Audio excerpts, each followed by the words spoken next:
আজকের পর্বে এমন এক ঘটনা ঘটতে চলেছে যা দেখে স্তব্ধ হয়ে যাবে সবাই। এতদিনের মিথ্যে, ষড়যন্ত্র আর ভুল বোঝাবুঝির অবসান ঘটিয়ে অবশেষে সত্যি সামনে আসবে, আর যেই সত্যি বদলে দেবে সবার জীবন। গল্পের শুরুতে আমরা দেখতে পাই আদালতের ভেতর থেকে এক টান টান উত্তেজনা।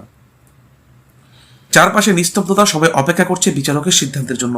কাঠগড়ায় দাঁড়িয়ে আছে লাজু, মুখে ক্লান্তি, চোখে জল, কিন্তু ভেতরে কোথাও একটা বিশ্বাস এখনো জেগে আছে। বিচারক গম্ভীর কণ্ঠে প্রশ্ন করেন, অনুভব চ্যাটার্জি, আপনি কি সত্যি মনে করেন যে লাজপন্থী বিশ্বাস আপনাকে মারার জন্য গুন্ডা ভাড়া করতে পারে? এই প্রশ্নে পুরো কোর্টরুম নিস্তব্ধ হয়ে যায়। সবাই তাকিয়ে থাকে অনুভবের দিকে। অনুভব কিছুক্ষণ চুপ করে থাকে, তার চোখে দ্বিধা, মুখে অস্থিরতা, যেন ভেতরের কোথাও একটা যুদ্ধ চলছে সত্যি আর মিথ্যার মধ্যে। অবশেষে সে ধীরে ধীরে বলে, না, আমার মনে হয় না লাজু এটা করতে পারে। এই কথাটা শোনার সাথে সাথে কোর্টরুমে ফিসফাস শুরু হয়ে যায়। বর্ণতা হঠাৎই উত্তেজিত হয়ে ওঠে। সে তাড়াতাড়ি অনুভবের হাত ধরে তাকে এক পাশে টেনে নিয়ে যায় এবং বলে, তুমি কি বলছো এসব? তুমি আমাকে কথা দিয়েছিলে তুমি লাজুকে দোষী বলবে। ঠিক তখনই ঘটে যায় বড় টার্নিং পয়েন্ট। অনুভবের চোখে হঠাৎ কিছু একটা ঝলসে ওঠে। তার মুখের অভিব্যক্তি বদলে যায়। মনে পড়তে শুরু করে অতীতের স্মৃতি, লাজুর হাসি, তার ভালোবাসা, তার ত্যাগ, সবকিছু যেন একসাথে ফিরে আসে। অনুভব বিস্মিত চোখে বনলতার দিকে তাকিয়ে বলে, তুমি তুমি এত নিচে নামতে পারলে? বনলতা হতভম্ব হয়ে যায়। সে কিছু বুঝে ওঠার আগে অনুভব আবার বলে, লাজুকে জেলে পাঠানোর জন্য তুমি এসব করছো, তুমি আমাকে ব্যবহার করছো। এই কথা শুনে বনলতা রেগে যায়। সে অনুভবের গলায় চেপে ধরে বলে, তুমি কি বলছো এসব? তুমি পাগল হয়ে গিয়েছো?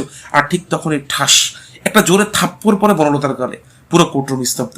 কেউ বিশ্বাস করতে পারে না কি ঘটলো এই মাত্র।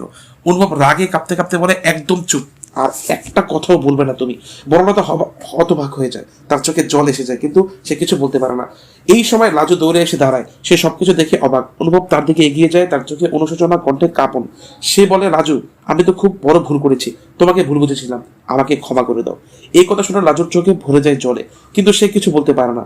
অনুভব আর অপেক্ষা না করে তাকে নিজের বুকে জড়িয়ে নেয়। এই দৃশ্য দেখে কোর্টরুমের সবাই আবেগে ভেসে যায়। এই জন্য ভালোবাসার জয়, সত্যের জয়। কিন্তু গল্প এখানেই শেষ নয়। বর্ণতা চুপচাপ দাঁড়িয়ে থাকে, তার চোখে এখন রাগ, অপমান আর প্রতিশোধের আগুন। সে মনে মনে শপথ নেয় এই অপমানের প্রতিশোধ সে নেবেই। অন্যদিকে বিচারক সবকিছু দেখে সিদ্ধান্ত নেন, লাজুর বিরুদ্ধে সমস্ত অভিযোগ খারিজ করা হবে।